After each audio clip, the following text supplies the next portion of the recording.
One of my other favorite ways to begin improvising is to add non-harmonic tones to pieces that I already know and know well.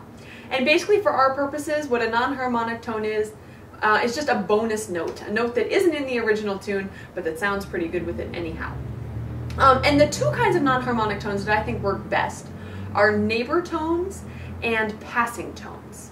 And a neighbor tone, what that is it's just the note next to the note that you're already playing. So you go from the note you're supposed to play, you go up a note or down a note, and back to the original note. So if I were to add some neighbor tones to Twinkle, it might sound like this.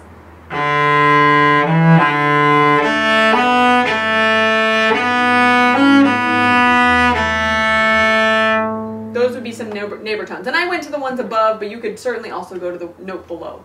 The other kind of non-harmonic tone that works really, really well is a passing tone. And what that is you just go from one note that you're supposed to play already to another note that you're supposed to play already, and you fill in with some note in between.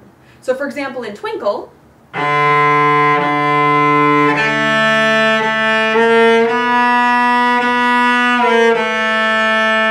I went from the A to the B and just threw a little B flat in between, in the middle.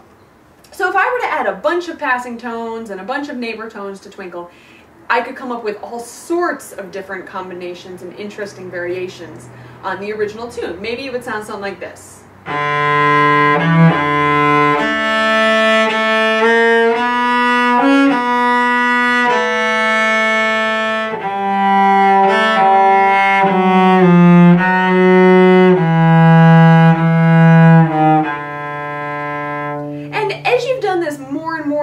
You could add other kinds of non-harmonic tones, take some experimentation certainly, but eventually you could end up with something really quite adventuresome that still has Twinkle as its basis. So for example,